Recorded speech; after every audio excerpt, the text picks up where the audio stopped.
It is that time again, and listen, I am glad to be before you right now. I know you may be wondering, well, where is Coach LaTerra? Well, let me tell you, he is on assignment, taking care of some other things. But listen, we are here. We are right here today. Listen, I promise you that you're not going to be sold short. You're not going to have anything less than. But listen, you're going to have all that you have come today. So listen, I am glad to be here with you. Listen, this is Therapist Marcus. This is Pastor Marcus. And listen, this is the place where we talk about how do we maximize our relationships? How do we begin to have the kind of relationships that brings us to a place of fulfillment, to a place of co-peace? See, this isn't just about you, this is about the relationship. So we're talking about all parties, because the relationships that we're talking to you about today may entail one other person, may entail two other people, it may entail a group. We may be talking about something in regards to your family, but I'm telling you, no matter what it is, what we're going to talk about today is really going to help you. And so listen, I am glad to be before you. I am thankful to be before you. And so listen, as we are moving right into what we are talking about today, listen, I want to let you know, listen, I'm going to be taking care of some things that you see on the screen. And so the things that you see on the screen are important as we are talking to you today. Listen, it's important that you begin to let people know to come in, tune in, share, start a watch party. Listen, if you're watching this live, then listen, you can bring people right here in this live moment. If you happen to watch this on the rebroadcast, then listen, you can watch this on the rebroadcast, and that is just as great and just as wonderful. But here in the live session, we get a chance to be able to answer questions in real live time. And so listen, I want you to go ahead and share, invite, bring people here to this moment, because we believe that this moment is going to be relationship transforming. And so listen, I think I see right now, people have already started coming. People have already started tuning in. And listen, I thank you all for being here. I see Ernestine is here. I see Cyrus is here all the way from Kenya. So listen, this is global. This is worldwide. And listen, we are glad to have the opportunity. There are people here from all over. And listen, I want you to know that no matter where you are geographically, the things that we will talk about, I promise you, will be the things that will impact your relationships all across the globe. So listen, thank you so much. Thank you, Mary Ellen. Listen, I see some of you on a watch party or two. Now, because I'm doing this by myself today, I may not catch all of your comments. I may not catch all of your questions, but here's what I want you to do. I want you to join us on YouTube. I want you to join us on our LifeEmpowerment Church Facebook page. If you show up on either one of those, I can definitely see you today because I have access to those. Sometimes when we go live, we have a team of us that helps us to kind of watch what's happening, to be able to get those questions and comments and so forth. But listen, I thank you so much for coming. And listen, YouTube channel, Life Empowerment Church, Facebook, Life Empowerment Church. Listen, we're here to be able to make it happen because we want to empower your relationships. That's what we want to do. That's what we're here for, to empower your relationships. And so listen, I want to go ahead and get started as we go forward. So there are going to be things I bring up on the screen. There will be things you will see behind me. But all of this is for your enrichment and for your understanding. And so if you're joining us here and you haven't been to Ruffin Relationship Empowerment, then listen, I understand that you're just joining. Let me give you a little information about us. This segment, we've been talking about boundaries And so when you look here on the screen, you'll see this book called Boundaries. And so we've been going through that book, as well as there's another book that is this same book, except it is an updated version, and it is also called Boundaries. So the one you see before me on the table was their first edition. This one that I'm showing to you on the screen is their latest updated edition. And so the one behind me is the latest updated edition. And so we just want to thank you so much for you joining, checking out this book. Now listen, although we're covering this book, we're not going details. We're kind of giving a general overview of the information that this book gives you and I as it relates to empowering our relationships. And so I'm not trying to read the book for you, but I'm trying to point out the things that I think that are essential, things that we can talk about today and in this time and in this moment.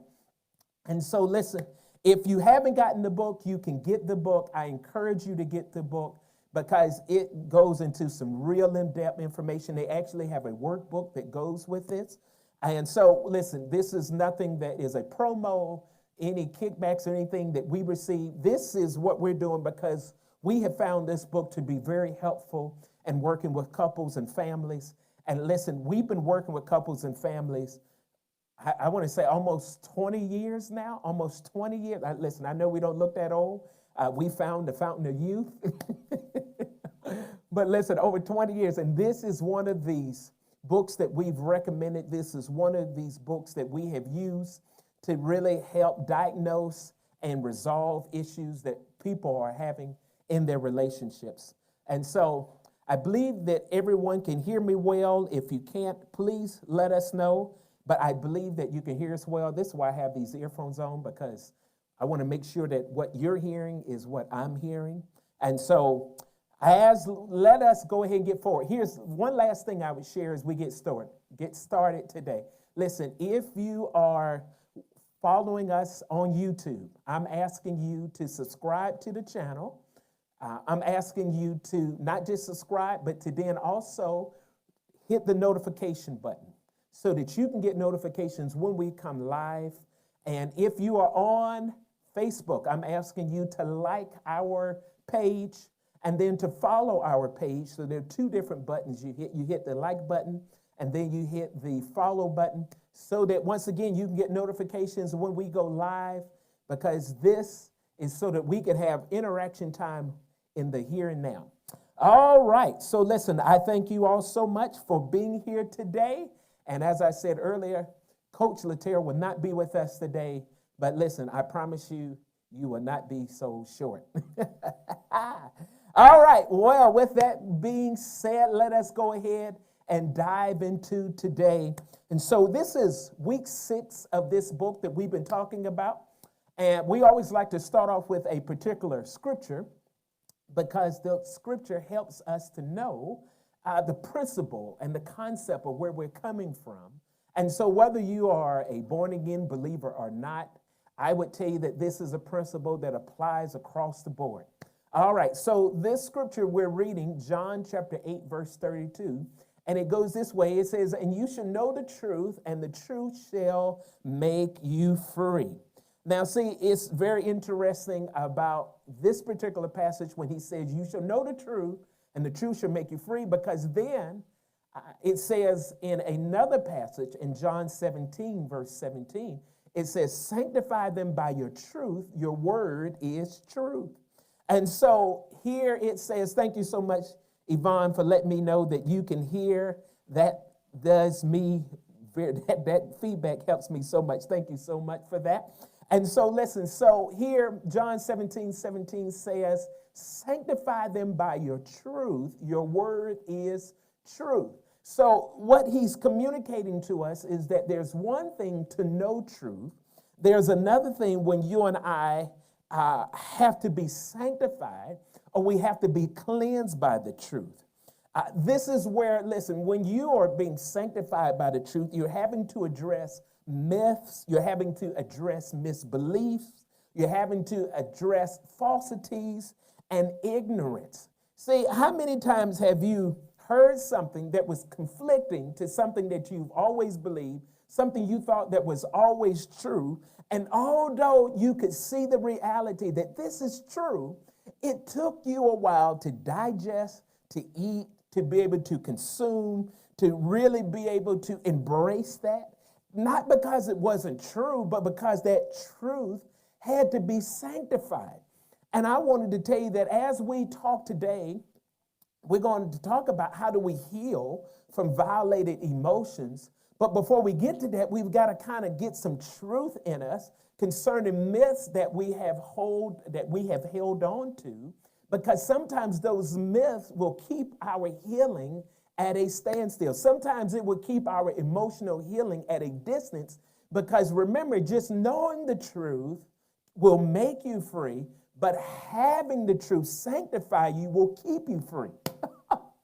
Man, that is so good. Listen, knowing the truth can get you free, but being sanctified by the truth will keep you free. How many times is it that we've gotten free, and then we found ourselves in bondage again? We were free, then we were entangled again. Listen, you know those entanglements that Will Smith and Jada Smith was talking about? You can get free, but if you can't stay free, it's almost worth not being free, because usually being free and then getting entangled again takes even more work to get free the second and third and fourth time around. And so listen, knowing the truth, being sanctified truth is the principle. So when we talk about myths, and we're talking about this book with boundaries, here they talk about in this particular chapter about common boundary myths. They're common boundary myths that you and I sometimes get a hold to. They're common boundary myths that sometimes you and I learn. What happens is that, and let me tell you, listen, this chapter is so rich. If you have not gotten this book, this chapter right here, listen, I wanted to just take this chapter and just soak it in highlighter fluid. I mean, highlighter ink, because it was absolutely rich. So listen, a myth, let's define what is a myth. A myth is a fiction that looks like a truth. Myths are fictions that look like a truth. So when you understand that there are these false truths, they appear to be real, but they're not. They sound like they're real, but they're not. What happens is that we pick up myths along the way. We pick up myths in our family growing up. We pick up myths sometimes in false teachings at church, false teachings in life. Sometimes we pick up myths because we have a personal misunderstanding or we have personal ignorance. And therefore, because we get these myths that are what we consider to be truths, what happens is that we hold on to them believing them to be real, but in all honesty, they're myths and they set us up for failure. For example, let me just tell you one. As an African American, one of the myths that we have commonly grown up to believe, and I'm not saying that this is true everywhere, but I would say that it is true in a lot of places with African American families, and that is this whole ordeal about what happens in the house stays in the house. And so we're told to never ever talk about anything that happens in the house. And so what makes this difficult is that now when somebody goes to therapy and they're trying to get counseling, or may I even say that sometimes this is the kind of thing that keeps us from going to counseling and getting therapy, because we have been taught and trained in this myth that you can't talk about what happens in your household. And so for those that kind of break past that and they actually go to counseling and they begin to talk about some of the, quote, family secrets that are happening. And sometimes as therapists, you want to bring in the other family members or another family member. And so you're in this quandary about being able to talk about what really happened. But now you're talking about somebody else coming in. So now they're going to feel like we violated the secrecy and we violated the boundary. Although it was a mythical boundary, it was still a boundary. And so all of a sudden now it's like, oh, I got to talk about this and we got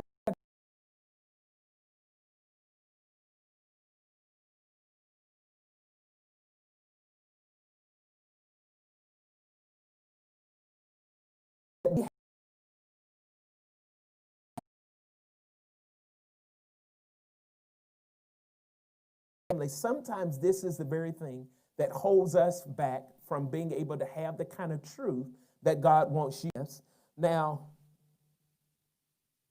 that you and I have to understand what this looks like. We have to investigate. We have to investigate all myths that sound like truth. Let me say that again. You have to investigate all myths that sound like truth. This is the only way that you and I are ever going to get to a place to find out if the truth is the truth, or is the truth a mythical fact that really was setting us up for failure. And so listen, if you and I have any problems, let me just say this. If we and I have any problems here on Facebook, you can always jump on the YouTube channel and be with us. Somebody, I just got a text, I believe, I just got a text that it was telling me that there was some Facebook issue, and so there was maybe a glitch.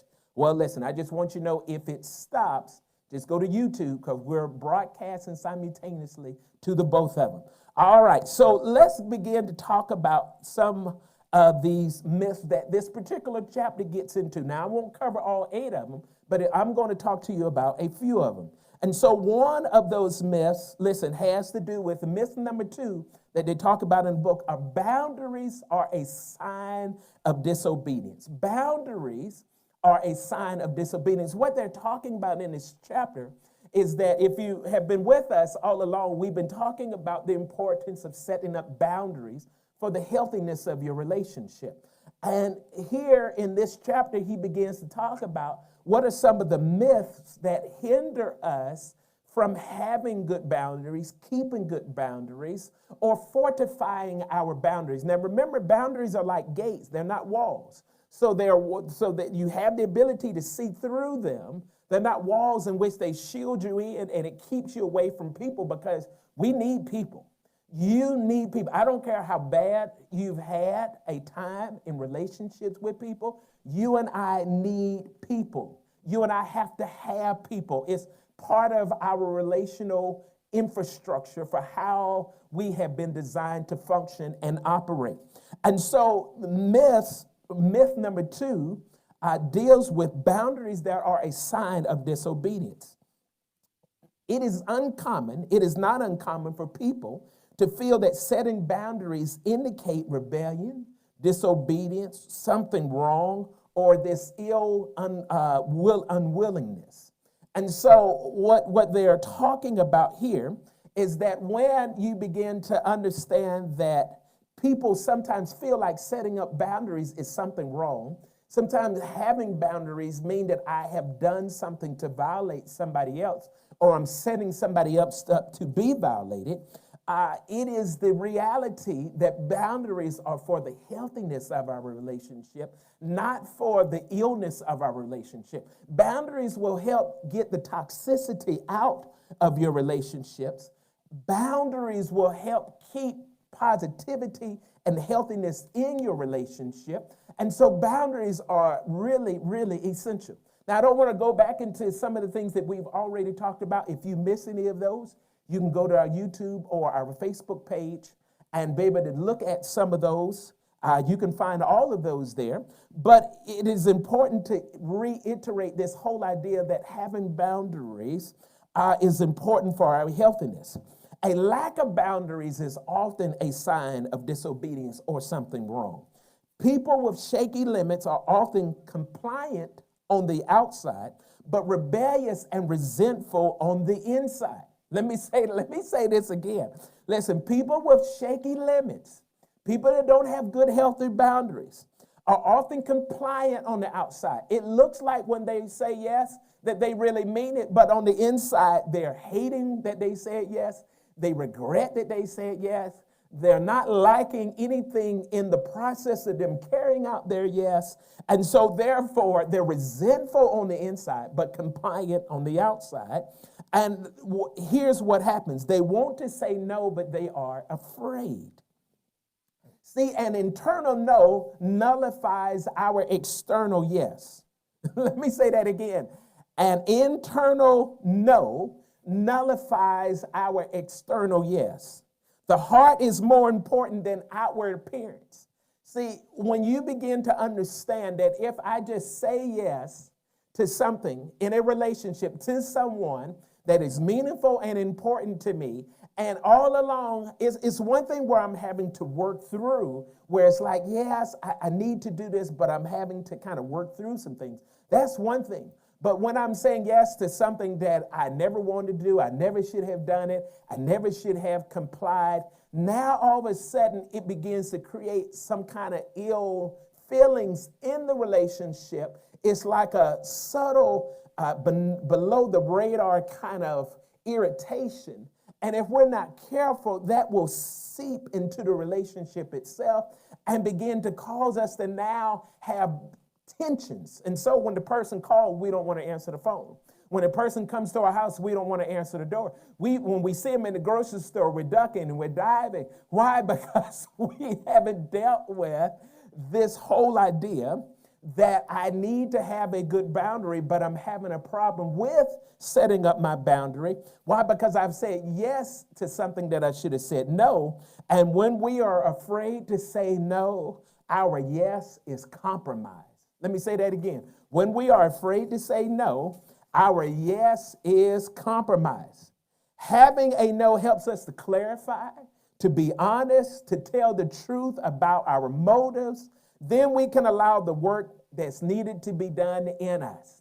What I'm saying to you and what the author is communicating is this whole idea is that when we're talking about this myth that boundaries are a sign of disobedience, I only said yes because I didn't want to hurt your feelings. I only said yes because I thought that if I told you no, I would lose your relationship. I only said yes because I thought that you would abandon me, forsake me, mistreat me somehow, do me in, do me wrong. Whether it was on a subtle level or it was on a high level, the reality is that I wasn't honest with you.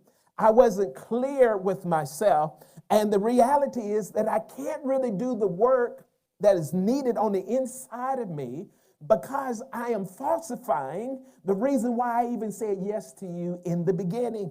And therefore, you and I can't really do the internal work to turn our no into a proper yes unless we're willing to deal with the honesty, unless we're willing to clarify what's really going on the inside of me, and then begin to do the work that is necessary.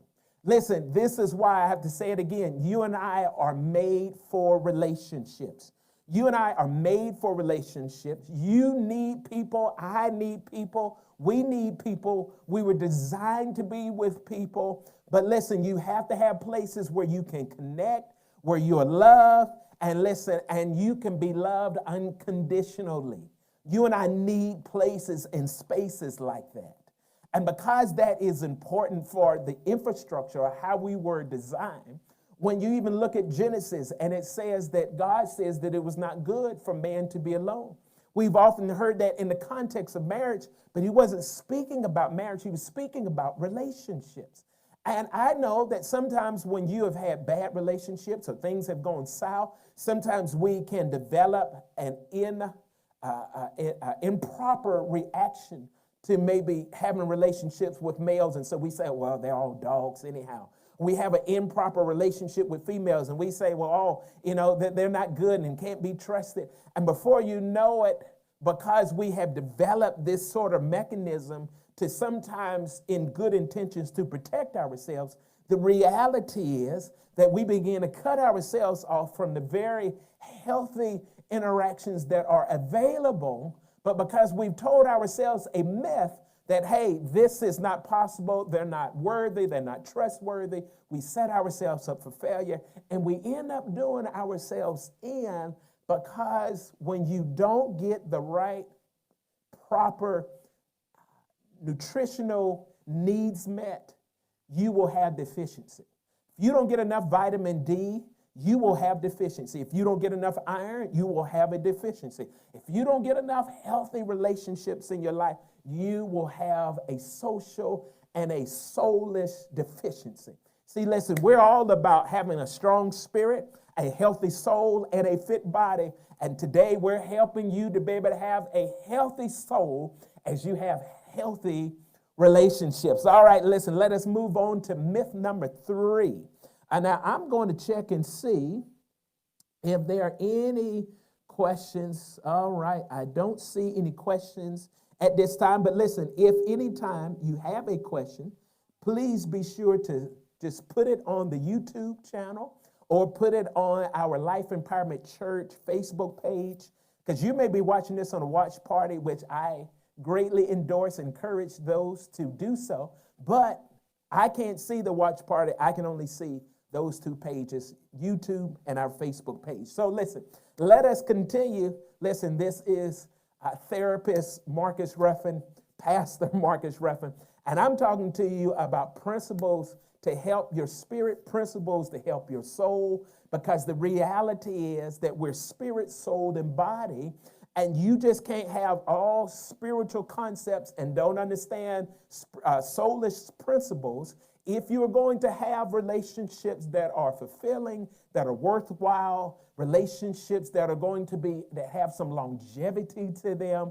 That's one of the, listen, I don't want to get down. All right, let me just stay on topic, because I will go somewhere else that I do not need to go. All right, so notice myth number 3.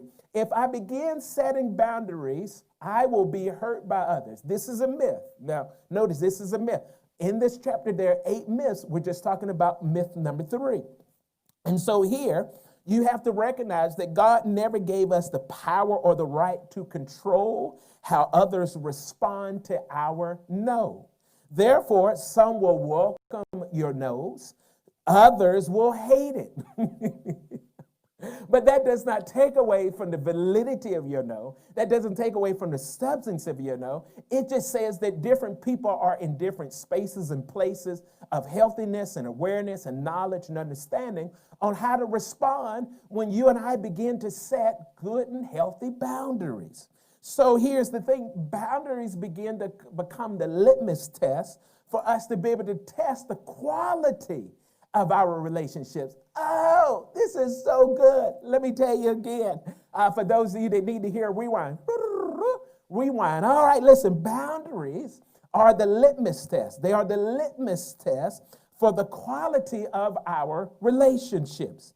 Listen, people who respect your boundaries, listen, they will love the fact that you have a will to do yes and no and to go here and to take care of that. They will love the fact that you have opinions. They will want to hear your opinions. They will embrace your opinions. They will embrace the fact that there are times in which you need to have times of separation from them, that you can't be up under them and they can't be up under you all the time, whether it's family, whether it's marriage, whether it is a good friendship. The reality is that the litmus test of quality relationships has to have good, healthy boundaries. But people who disrespect our boundaries, listen, they will have a hard time with your no's. They will often, listen, all depends on where they are, they will often have a problem with you not giving in compliance to what it is that they are wanting or needing from you. It may not be that what they're asking is improper or something out of context. It's just the reality that now may not be a time that you can do it. Now may not be a time in which you can fulfill it. And proper respect says, I understand that you have set up a boundary for our good. It's for your good. It's for my good. Because if I tried to come and talk to you about a difficult situation at a time that is not good for you, then I will violate that boundary and we may end up having an all-out argument simply because when you were trying to tell me no is not a good time, or you should have been honest and told the person, no, now is not a good time. Not that we can't talk or won't talk, but that now is not a good time hits upon the fact that now they keep saying, no, we got to talk, we got to talk, we got to talk. And the reality is it has pushed past that healthy boundary. And now we have an argument, and it all depends on how healthy or unhealthy you are. That can turn into a volatile situation. And don't look at me strange like that, because listen, there are people that you know in your circle that you just do not know how volatile things get in their house, how out of control things will become Why? Because they may be living with that myth that, hey, what happens in the house stays in the house and I can't talk to anybody about it. And so I'd rather keep the toxicity here instead of get the toxicity out and get the health and healing in. And so what happens is that people who respect your boundaries will understand that this is for your good. If everything you say is loved by everyone, odds are that you're bending the truth, you are a chronic peacemaker, or you are simply an ear tickler. Let me say that again. Listen, if everything you say is loved by everyone, odds are good that you're bending the truth, you're a chronic peacemaker, or you're just an ear tickler. And the reality is, if you and I are going to have a good relationship, if you and I are going to have a healthy relationship, then listen, having good boundaries are not going to hurt you, but they're going to help us. And therefore, this myth, if I begin setting boundaries, I will be hurt by others, begins to be thrown totally out of the door because I understand the truth and not what sounds like truth, but I understand what is truth, and therefore you can be made free. And if you allow yourself to really digest this, you can stay free.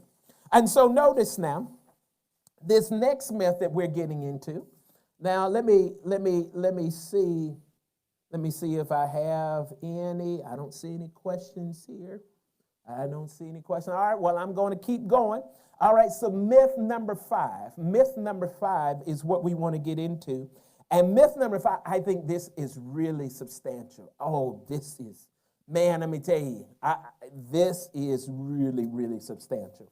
Boundaries mean I am angry. Myth number 5, boundaries mean I am angry. Let me say this, it is common when people begin to tell the truth, when people begin to set limits, when people begin to take responsibility, sometimes an angry cloud follows them for a while. Sometimes they're a little more touchy. Sometimes they're easily offended. Sometimes they have this kind of hairline triggering temper. And that's simply because they're going from a place of stability to a place of instability to a place of stability again. Whenever you are making any kind of significant changes in your life, you're going from a place of stability, whether it was functional or dysfunctional. It was a place that you know, it was a place that you knew, it was a place that you were familiar with. And then you go to a place of instability because you're trying to figure out, what do I change? What do I keep? What is healthy? What's not healthy? What's strong? What's weak? You're trying to figure all that out, and that's a place of instability. And then you get to a place of stability again, hopefully arriving at a stronger, healthier place. And so the reality here is that when you are often in the process of changing and setting up good boundaries, you're going to be at first in a place to where you feel maybe more angry for several different reasons. Some of those we'll talk about today. So emotions, feelings, sensations. Listen, all of these have a function in our lives. Let me say that again, because it's important that you understand this. Your emotions, your feelings, you know how you have a sense about something. All of those have a function. They are telling you and I something. They are trying to communicate. They're like signals. You know, if you had never, let's say, been in a civilized community where you saw stoplights, and all of a sudden you come to a community and you see a red and a yellow and green light, without any prior understanding, you would see it, but you wouldn't know what it meant. You would just know, okay, there's a color. Maybe I can observe and look around and see how people are reacting, but I don't really know unless I've been taught how to interpret that traffic signal. Well, it's the same thing with your emotions. Your emotions will send off signals.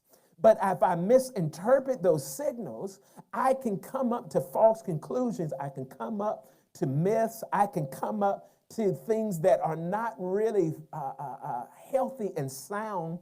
And therefore, I begin to operate from a half-truth. I begin to operate out of a space and place that is not for my good. And so understanding that you have emotions, they are trying to communicate something to you and I.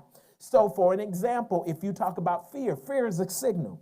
It's telling you, listen, danger. It's telling you, be careful. It's telling you to be cautious, not necessarily to not go, because sometimes we have the fear of something that's good, but because it's unknown to us, we will sometimes shut down and not ever go and take the risk. But fear is a signal. It is simply a signal. Sadness is a signal. It's a signal that we've lost something. Maybe we've lost a relationship. Maybe we've lost a person. Maybe we've lost an opportunity. It's communicating something to you and I. When you talk about sadness, I said sadness. Anger is a signal. It tells us there's a threat. Anger tells us maybe there's a boundary violation. Anger tells us maybe there's something dangerous around. And so when you can understand that your emotions are signals, the question is to understand what is it communicating to you and I. And so here when it says boundaries mean that I am angry, it is understanding that oftentimes, let me just give you a little inside information. Emotional signals that are ignored will lead to internal injuries. Let me say that again. Emotional signals that are ignored, listen, they turn into internal injuries. There was a pastor out of Texas. His name, the church is Gateway. I can see his face. His name will come to me. But he had to be rushed to the hospital. He almost died en route to the hospital because they were noticing that they were having a hard time keeping the pulse of his blood, and they were saying that his pulse keeps getting lower and lower, and that's an indication, that's a signal something's wrong. Well, when they get him to the hospital and they do an emergency surgery, they find out that he has internal bleeding. All right, we understand what the signal was about, but the problem was they couldn't find out where was he bleeding. And so they had to do all this searching and prying and moving, and they finally found out where he was bleeding internally, and they were able to fix the problem, and he was able to survive to be able to tell the story about it. But the reality is that when they couldn't get a pulse, or the pulse was not as strong, it was a signal that something is wrong. And what happens, emotionally speaking, is that when we are not paying attention to the signals, those things often ignored over a long period of time will turn into internal injuries. And so here's sometimes what we say is that new anger is often old anger recycled. Man, that is so good. Let me say that again. New anger is often old anger recycled. So this is why when you have resentment, it is old anger that is now becoming something that is resurfacing in another area, but it's being triggered because of something old in some other place, and therefore we will find things like resentment. We find things like regret. We find things like bitterness, and sometimes they're like small irritations, not dealt with over time, turns into this kind of disgruntlement. And therefore, old anger or new anger is often old anger recycled. And when I began to recognize that there are signals that my emotions are giving, there are signals that my feelings are giving, there are signals that I'm sensing that is happening in relationship with maybe it's happening with me. Maybe it's not about anybody else, but maybe it's just my own self-awareness. It is that kind of understanding that helps you and I to recognize that our emotions are trying to tell us about something deeper that is going on. But if we do not give voice to them, if we don't pay attention to what it is trying to tell us, we will eventually have violations of the soul. And when we have violations of the soul, they over time will end up in our heart. And that's how I went from being irritated about something to becoming bitter, a bitter person, or maybe bitter in a particular area. And it was simply because I didn't hear it at the irritation level. And it went from irritation to anger, and that volume, that sound, that sensation became louder, but I didn't pay attention to it. And it went from irritation to anger to now wrath. And so now it's louder. I can feel I can feel my blood rushing. I can feel that I'm having headaches and I'm having stomach aches. My body's trying to tell me something is wrong on the inside. But I keep ignoring the signal, and before I know it, it went from my soul to my heart. Now it is old anger that has now settled and turned into bitterness. It's turned into regret. It's turned into hate. And if I do not deal with it, if I don't deal with it, I promise you, anything that you and I don't fix will eventually have a domino effect. And it begins to just get worse and worse and worse. Do you know that they say that there's a percentage, I do not have the number before me, but there's a percentage of illness and disease that are not located in the body, but they're located in the soul. They're located in the emotions. They're located in the mind. And they are saying that, listen, that if people could heal their soul, their bodies would automatically bounce back into health. It could very well be that I'm talking to somebody right now that, listen, you are having some medical issue, but it is not medically, at the medical, let me say it this way. The medical is not the root. It is only the fruit. The root is that you have some issues in your soul that you have not dealt with. And that is the very thing that's creating all these other signals and sickness and disease in your body. And it is simply trying to tell you, well, you pay attention and dive down deep, delve deep, do some soul searching, and really get to what is feeding the sickness and the disease that is operating in your body. So how do we heal ourselves when we've had these violations of the soul, when we've had these injuries internally? How do we heal? Well, let me tell you, when you hear that particular statement that confession is good for the soul, when you hear that confession is good for the soul, let me tell you why that is true. Because the reality is we've got to allow these hostile feelings to come out. Listen, you've got to give voice to them. You've got to allow them to have a place of release and exit. You know, there's a reason why you have to go to the restroom to urinate, to have a bowel movement. You know the reason why? Is because although you may have taken in healthy food, you may have taken in something nutritious that your body needs. I'm not talking about the bad stuff. I'm talking about the good stuff that you ate. But even with that, your body could only use so much of it, and then it had to get rid of the rest. Do you not know that if your body does not get rid of that waste, that if it sits there, it would turn toxic?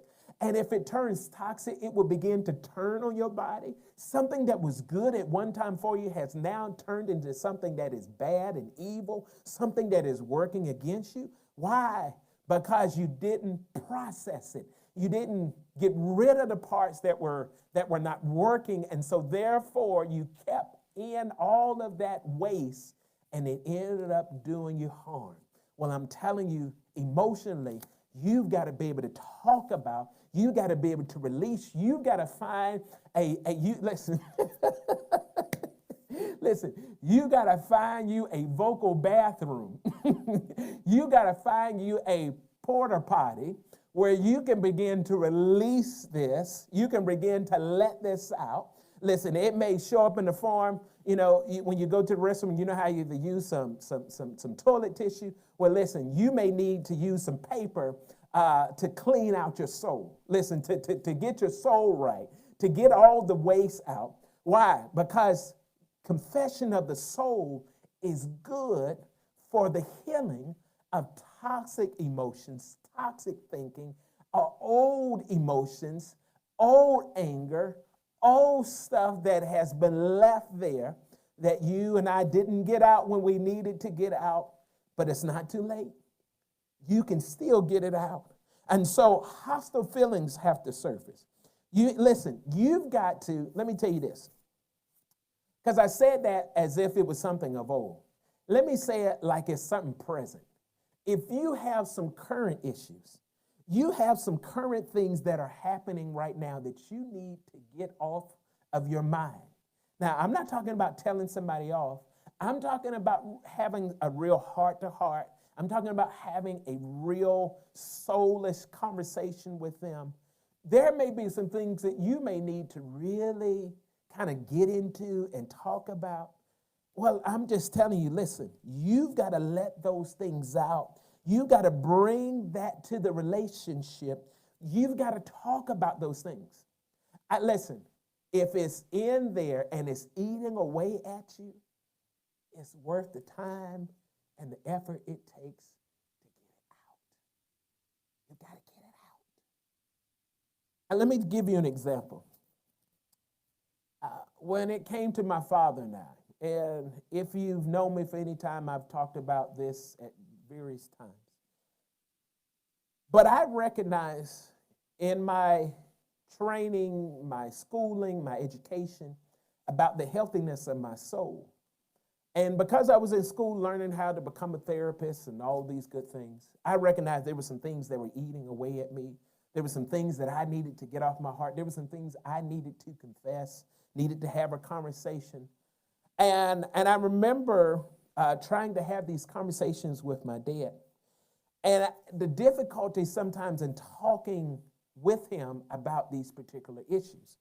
And what I recognized that the challenge was that as much as I was trying to get some soul cleansing, I was trying to have some sanctification, I was trying to get some relief and trying to work through some things.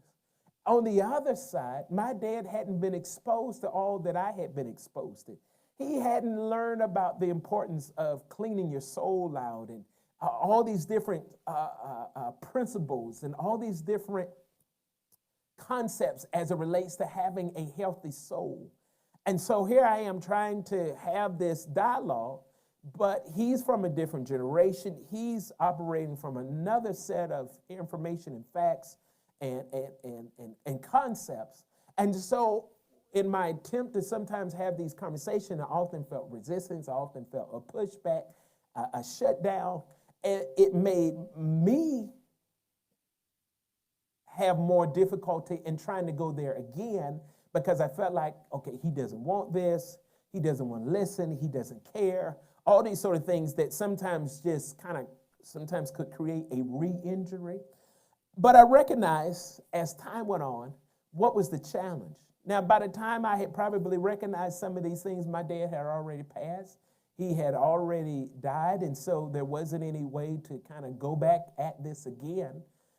As much as I had tried to have those conversations before he had passed, I knew in terms of my efforts and on my side, I had done everything. But I knew in terms of our relationship, things weren't at the place that I thought they could have been or they should have been.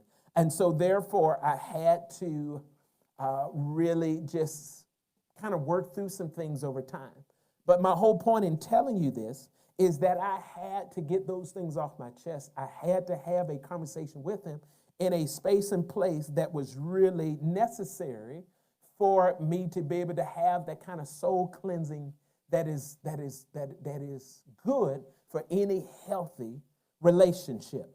So I want to tell you that. Here's the next thing as we bring this to a close. Number two, if we're going to have healing for violating emotions, is that we've got to rebuild the injured parts. Let me say that again. We have to rebuild the injured parts.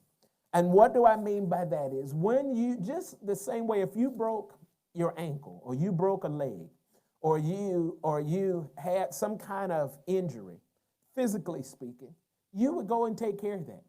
I don't know anybody, unless you don't have the finances or resources, something like that, but that's not because you don't want to, that's simply because you don't have the resources to be able to make it happen. And what I'm saying here is the same way that you would have a physical injury. I'm saying that if you have a soulish injury, you and I have to repair the parts that are injured. We have to take responsibility to go and require and access the healing, to access the recovery, to access the resources that we need for the areas where the violation occurred. Why? Because the more that you heal, the less angry you will be. The less need you will feel to be angry. The less triggers you will have to set off your anger. When you begin to operate in this manner, taking responsibility to rebuild the injured parts, you move more into prevention. So you recognize when things are occurring, how to prevent yourself from being re-injured again, from allowing some kind of violation to take place. Now, it doesn't mean that it won't happen. It doesn't mean that it just doesn't happen. It just doesn't have to happen the same way that they happened before. As you're growing, you're evolving, you're learning, yeah, there's room for new mistakes. There's room for new violations. Not that we're trying to have them, but sometimes that's just reality of what happens. And so when we are working in this regard, we become more preventive instead of reactive. And therefore, we set up good boundaries to eliminate ourselves and the other person or the other people, because sometimes it's a group. And I may need to set up a good boundary so that I can keep the interaction healthy. I can keep the vibes good between us. And we can really have the kind of relationship that causes us to want to be together, to want to have conversations, to want to come back, especially in tough and challenging times. Why? Because we have enough good boundaries there to where we have enough flexibility and we have enough positive input and we have enough love that therefore it allows us to be able to have enough grace for growth, grace for development, grace for the challenging times. This is why you and I have to understand the myths as it relates to boundaries. See, listen, don't fear the rage you discover when you first begin boundary development. It's the protest of earlier parts of your soul. When you begin to put boundaries in place, all of a sudden you begin to recognize how many other places you don't have boundaries. How many other places you need to set some structure in place. And so you begin to now see more, know more, and sometimes it can create more frustration. But you now have a plan and you now have a way to solve it. As we say this in closing, those parts that need to be unveiled, understood, and loved by God and people. And then you need to take responsibility for healing them and developing better boundaries. Listen, you and I were made for relationship. You and I need people in our lives. We must have places where we're connected, where we are loved unconditionally. Listen, you and I sometimes have issues because we don't have enough people in our lives. We don't have a good resource of people in our circle. And therefore, if one or two, seem to go down for whatever reason, listen, it's like a crisis has hit us. And God wants you and I to be able to have healthier relationships in our lives. Now, I'm checking to see if I see any questions. I don't see any questions here in this particular, which is fine. Listen, you don't have to have questions. I just check to see if there are questions so that I might be able to help you in this particular area, because remember, we're doing this for your betterment. Well, listen, I just want to thank you for being here with Ruffin' It today. A few more things I just want to bring to your attention as we are bringing this to a close. And one of the things, listen, I want to say, if you didn't hear me earlier, please subscribe to our YouTube channel. If you're watching on YouTube, please subscribe to our YouTube channel. And you see the button there on your screen by which you can subscribe. Once you subscribe, listen, I ask you to hit the notification. That's the bell icon. Hit the notification sign so that you and I can know when we're going live and you can get that information. Listen, if you are watching by Facebook, then listen, I ask you to like our page. If you're watching by Facebook, like our page. And then once you like our page, please follow us. There's another icon you hit to follow us so that when we go live, you can get that information and you can be a part of these segments because we believe that they are enriching. We believe that they are fulfilling. We believe that you're getting something out of this. And so we just thank you for that. A few more things I want to bring to your attention. One, listen, as you all know, listen, we do noonday prayer here. And so if you are here Monday, Wednesday, and Friday during 12 p.m. Pacific Standard Time, you have to translate that to whatever time zone you're in. But listen, we do prayer Monday, Wednesday, and Friday, led by Pastor LaTerra. Great time for you to have some spiritual empowerment. If you're going through something, great time for you to just be a part of that moment. And listen, you don't always have to have something bad going on. Sometimes it's just great to just be in a prayer environment. Listen, prayer has been something that has really helped cultivate who Pastor LaTerra and I have become. And so listen, we just thank you so much for that. Listen, men, I want to let you know, women, the men that you know, men that are here watching this on the rebroadcast, listen, join us this Monday coming up, September 14th, Man Cave Monday. You need to register to that event. The information is there on your screen. But listen, I'm going to be talking to men about kingship. Most of the time we hear conversations about manhood. Let me tell you, manhood is just beginning. Kingship is our advanced stage. It's our destiny. And I want to talk to men 6 p.m. Pacific Standard Time. I'm looking forward to seeing men. Listen, ladies, listen. Fathers, the sons, the men that you know in your circle, encourage, invite, share this with them so that they can be a part of this experience. Another thing I want to talk to you all about is, listen, supporting Life Empowerment Church. The reason why we're able to be here and do what we do is because you help us to make this happen. You, in your resources, help Life Empowerment Church to continue to thrive in a pandemic, continue to thrive, to provide you for the kind of information, wisdom, principles that give you life empowerment. That's why it's called Life Empowerment Church. And so listen, you can give through several different means. So you see here on the screen that you have the Cash App that you can give by. You also see on the screen that, listen, you can give by PayPal if that is your preference. Listen, you can also give by mail. So if you were to mail a check, mail a money order, you can do all that because that are the ways in which your resources can make its way here to Life Empowerment Church. And so I want to thank you for that. Another thing I want to bring to your attention is, listen, this weekend we are having our Sunday worship service. And listen, we are talking about faith all this month. The Bible says it's impossible to please God without faith. And so I want you to be able to join with us here this Sunday, 10:30 p.m. 10:30 a.m. for our corporate prayer. And then 11 a.m. is for our teaching. Now, listen, I know that I'm going over quite a few things, but I have quite a few things to tell you because all of this is important. Next thing I want to bring to your attention is the census. Listen, I don't care where you live. I don't care where you are. The census is important.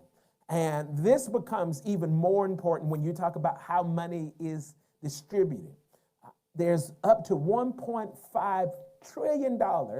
I had earlier said that it was only over the 10 years. I've recently learned that it's 1.5 trillion every year. For the next 10 years, that will be spent, determined by the census. So when they don't get the information about who's who and where they're living, it hinders as it relates to schools, as it relates to roads, highways. All of those things are impacted. I'm telling you, listen, it's a 10-minute application. 10-minute survey that you can fill out. 10 minutes. It has to be done by the end of this month, September. This is the last month by which it can be done. So I'm asking everyone, please make sure that you fill this out. And when they have done the studies of the census, the group that is often less represented in the census? African Americans, Latinos. So listen, I'm saying to you, make sure that we show up and we do the census. Last but not least, I want to bring to your attention is the vote. Listen, you and I need to make our voice known. I don't care where you stand with politics. I have not always been a person that was in politics. I would tell you just here recently, I've pretty much come to understand some biblical things about politics. And so therefore, I have become much more inclined to be invested in politics.